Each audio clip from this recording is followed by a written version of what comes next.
आज हम करेंगे एक्सरसाइज 1.3। पहला क्वेश्चन है इसका एक्सरसाइज 1.3। फर्स्ट क्वेश्चन है इसका, सिद्ध कीजिए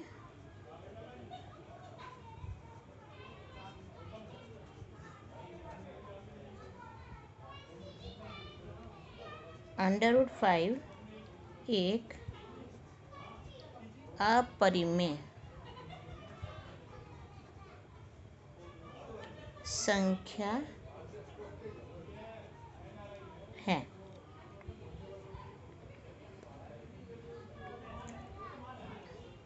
तो इसका हल करते हैं।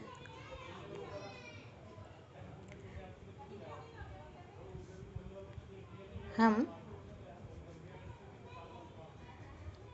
इसके विपरीत मानते हैं। विपरीत मान लें कि √3 एक परिमेय संख्या है।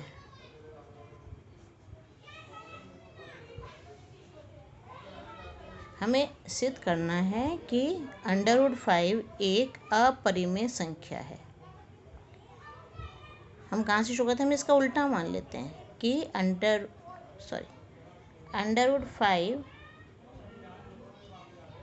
हम ये उल्टा मान लेते हैं कि मान लो √5 एक परिमेय संख्या है। पहले तो देखो परिमेय संख्या क्या होती है। परिमेय संख्याएं जो होती हैं वो a/b के रूप में लिखी जाती हैं और अपरिमेय संख्याएं नहीं लिखी जाती। परिमेय संख्या हमेशा जैसे हो गया, तुमने 9th में पढ़ा है जीरो परिमेय, जिसको हम 0/1 लिख देते हैं। 2 है मान लो तो 2/1, 0 को लिख लो 0/1 या 1/2। ये सब जो होती हैं ये परिमेय संख्याएं होती हैं।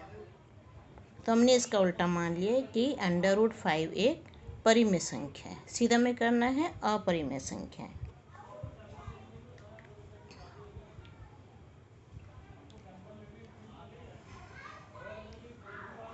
तो परिमेय संख्या अगर होगी, हम ये मान लेते हैं √5 ये हो गई a/b, जहाँ a और b दो पूर्णांक हैं।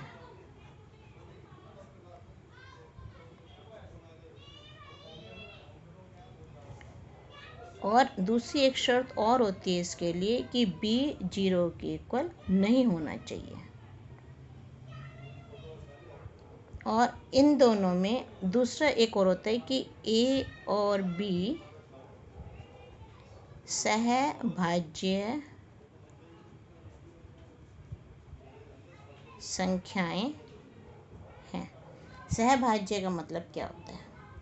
सहभाज्य का मतलब होता है कि इनमें दोनों में जो कॉमन फैक्टर है, उभयनिष्ठ गुणनखंड, वो 1 होना चाहिए। सहभाज्य संख्याएं किस तरह की होती हैं पहले देख लो।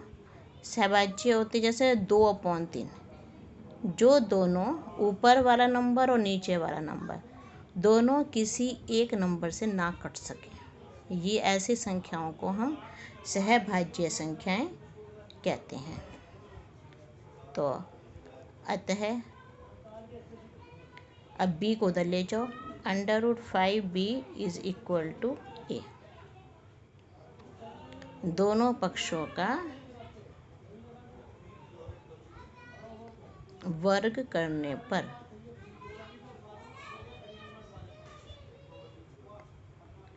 √5b का square is equal to a का स्क्वायर, या हम ये कह सकते हैं 5b का square is equal to a का स्क्वायर।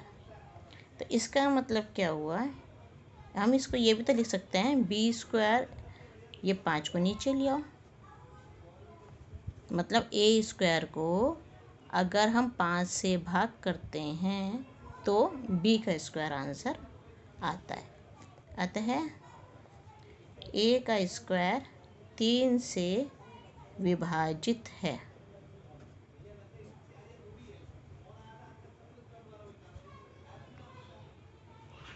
अतः ये इम्प्लाइज करते हैं कि ए का स्क्वायर 3 से विभाजित हो तो ए भी 3 से विभाजित करेगा। अच्छा, जब ए 3 से विभाजित करेगा तो इसका हम क्या लिख सकते हैं कि अगर हम ए को 3 से भाग करें तो सी आ गया, ये मान के हम चल रहे हैं। या इसको मैं दूसरे तरीके से लिखती हूँ कि ए को 3 से भाग करो तो सी आता है। ए 3 से भाजित करेगा, हम 3 से भाग दे सकते हैं ए को, तो ए को अगर 3 से भाग देंगे तो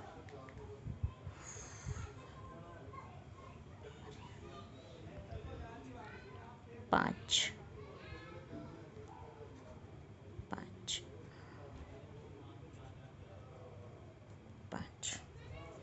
ए स्क्वायर 5 से विभाजित है, इसका मतलब ए जो है वो 5 से विभाजित करेगा।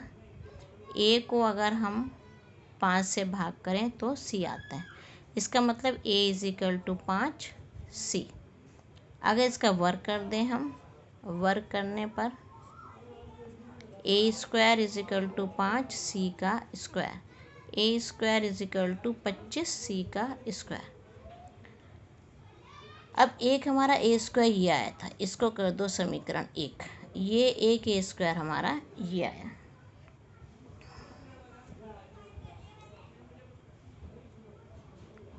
अब दोनों को, यहाँ भी ए स्क्वायर आ रहा है, यहाँ भी ए स्क्वायर आ रहा है। समीकरण 1 और 2 की तुलना करने पर देखो, ये ए का स्क्वायर है 5 बी का स्क्वायर, ये ए का स्क्वायर है 25 सी का स्क्वायर, ये भी ए का स्क्वायर, ये भी ए का स्क्वायर, तो मतलब ये दोनों बराबर हो जाएंगे।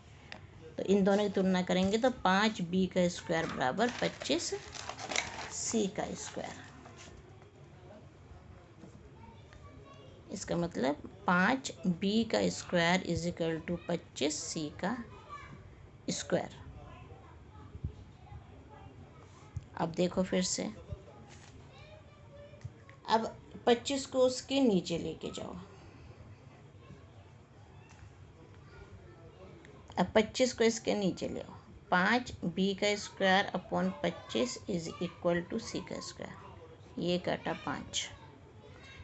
इसका मतलब बी का स्क्वायर को 5 से भाग करेंगे तो सी का स्क्वायर आता है।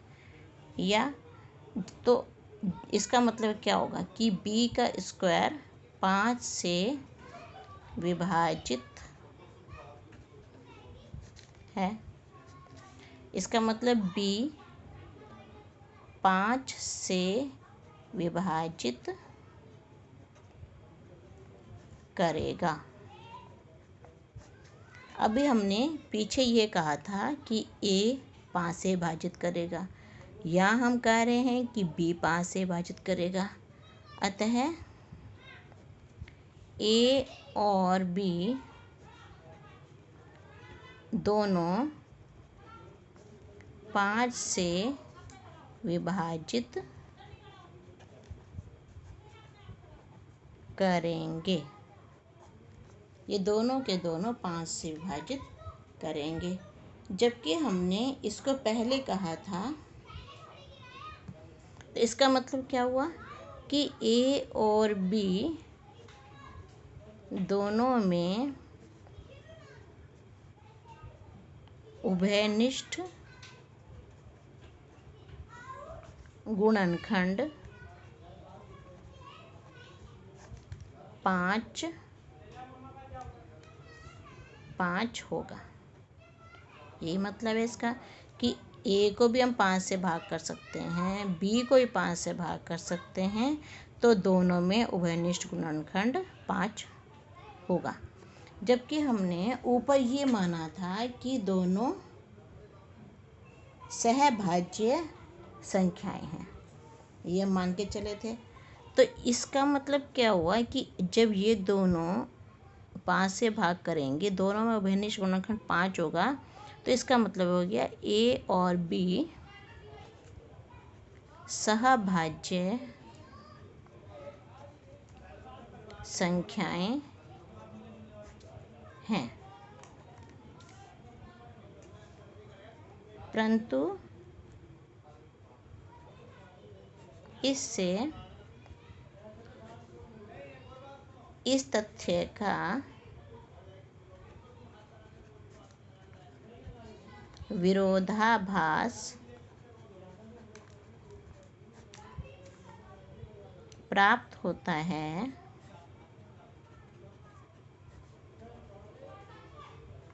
कि ए और बी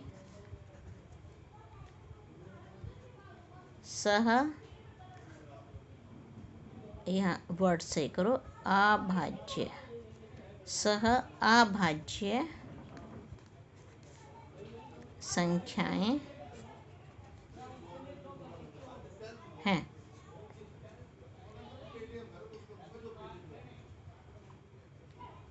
तो उसका हमारा उल्टा हो गया। अब ये लाइन लिखेंगे, हमें यह विरोधाभास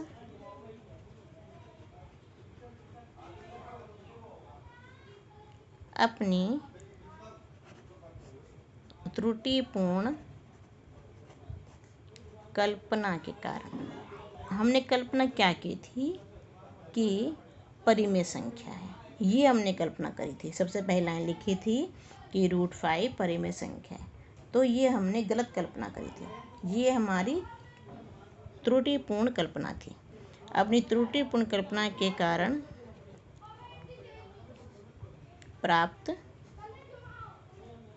हुआ है कि √5 एक परिमेय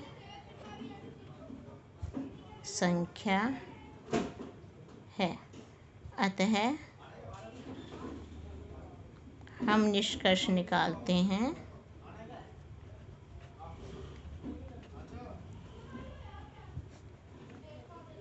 कि √3 एक अपरिमेय संख्या है। यहाँ ये क्वेश्चन आपका पूरा होता है। और इस पे बेस्ड आप जो होमवर्क करोगे वो एक तो करोगे प्रमेय 1.4 और एक करोगे एग्जाम्पल 9। 2 क्वेश्चन आप इसके ऊपर होमवर्क में अपने आप करोगे और ये क्वेश्चन आपका इम्पोर्टेंट क्वेश्चन है। ये क्वेश्चन इम्पोर्टेंट है, इसको अच्छी तरह से करना, मोस्ट इम्पोर्टेंट क्वेश्चन है। अच्छा, इसके बाद हम करते हैं क्वेश्चन नंबर 2। एक्सरसाइज कौन सी है ये? 1.3। हमें सिद्ध करना है कि 3 + 2√5 एक अपरिमेय संख्या है। दर्शाइए 3 + 2√5 एक अपरिमेय संख्या है। इसमें भी हम वही मान के चलते हैं, हम इसके विपरीत फिर से मानते हैं।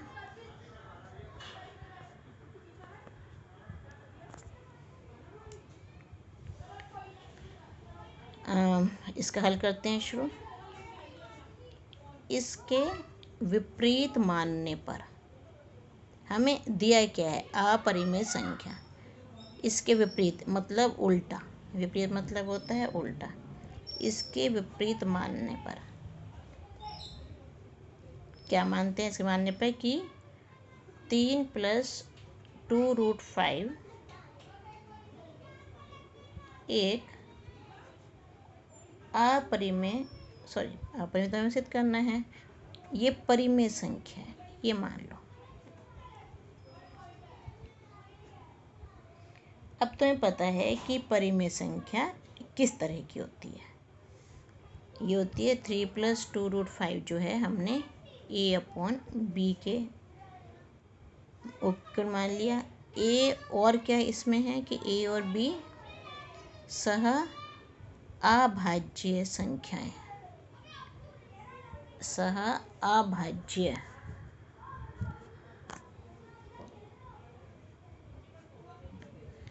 देखो इसको इंग्लिश में को प्राइम नंबर्स भी कहते हैं, को प्राइम नंबर्स सह अभाज्य संख्याएं हैं।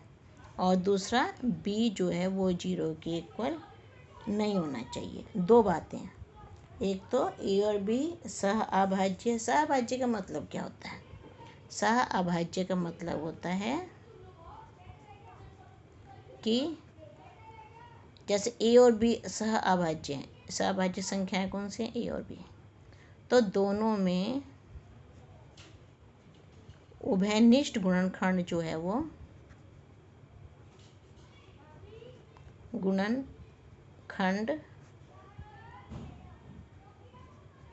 1 होगा। दोनों में उभयनिष्ठ गुणनखंड 1 होगा, मतलब 2/3 हो गया या 5/4 हो गया। इस तरह की जो संख्याएं हैं, 2/3 हो गया, 5/4 हो गया, इस तरह की जो संख्याएं होती हैं वो होती हैं सह अभाज्य संख्याएं। अच्छा, इसके बाद अब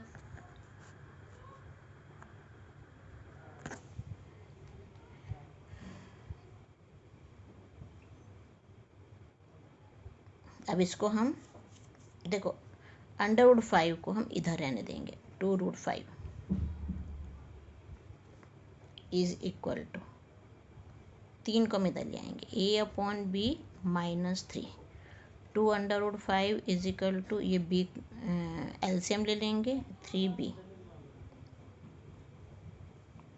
ठीक है, अब 2√5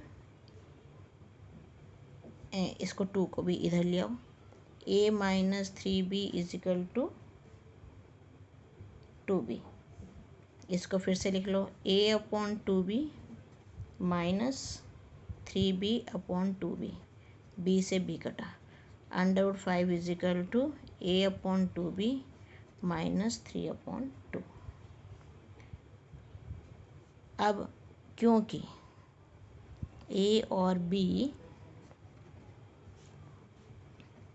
पूर्णांक हैं,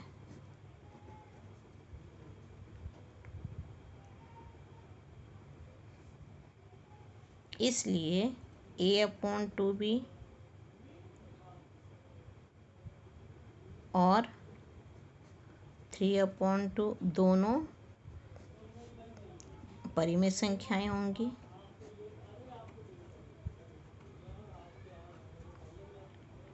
या इन दोनों को माइनस कर लो, ये भी -3/2 परिमेय संख्या होगी।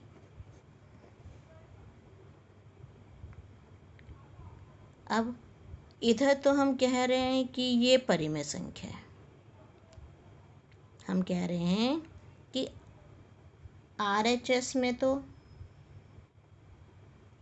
जब इधर की संख्या हम कह रहे हैं परिमेय संख्या है, तो इसका मतलब अर्थात हम ये क्या कहेंगे, अर्थात √5 परिमेय संख्या होगी। ये तो मतलब हो गया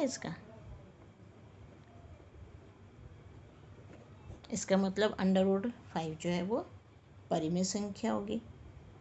परंतु फिर से वही हम लाइन लिखते हैं, क्योंकि परंतु जो पहले लिखी थी हमने क्या कि इससे इस तथ्य का, परंतु इससे इस तथ्य को इंग्लिश में कहते हैं फैक्ट का विरोधाभास प्राप्त होता है कि अंडर रूट 5 एक अपरिमेय संख्या है। अतः 3 + 2√5 एक अपरिमेय संख्या है। अब इसके बाद हम एक क्वेश्चन इसका और करते हैं।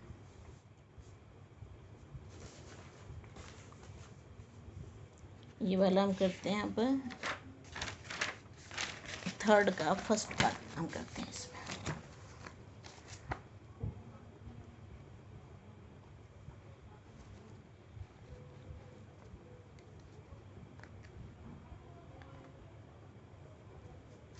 क्वेश्चन नंबर थर्ड का फर्स्ट पार्ट हमें सिद्ध करना है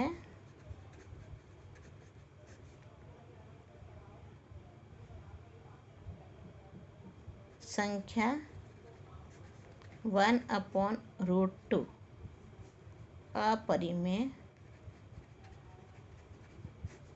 संख्या है।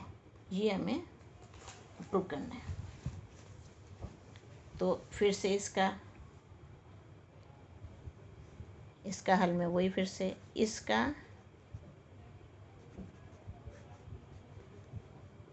विपरीत मानने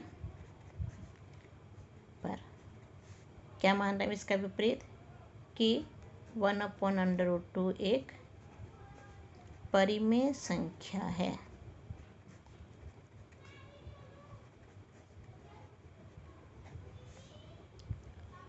अतः अगर इसको हमने परिमेय मान लिया तो 1/√2 = a/b की फॉर्म में लिखी जाएगी, जहाँ a और b सह अभाज्य संख्याएं हैं। अच्छा, कभी भी अंडर रूट नीचे नहीं रहता, ये ध्यान रखो। तो हम इसको क्या करते हैं, जैसे 1/√2 है, √2 से ऊपर गुणा कर दिया, √2 से नीचे कर दिया, a/b। इसका मतलब √2, अगर √2 को √2 से गुणा करते हैं तो 2 आता है। वही नंबर जो सेम नंबर होता है वही आता है, a/b। √2 को यहीं रखा है, 2 को इधर ले गया, 2/b। अब क्योंकि a और b पूर्णांक हैं,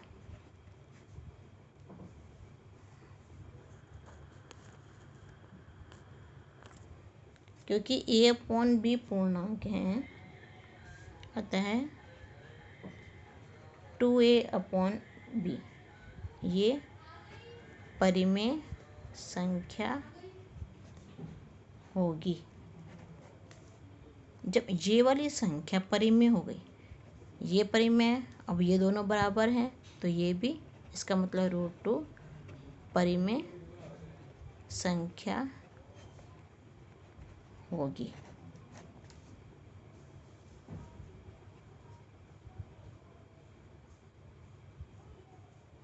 इसके बाद फिर से वही एक लाइन कि ये हमारे इस तथ्य का विरोधाभास करती है। ये लाइन हम फिर से लिखेंगे, क्योंकि ये तो परिमेय संख्या होती नहीं है, परंतु इससे इस तथ्य का विरोधाभास प्राप्त होता है कि √2 एक अपरिमेय संख्या है। अतः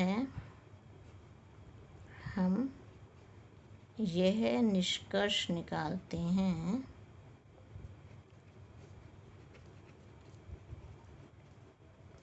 कि 1/√2 एक अपरिमेय संख्या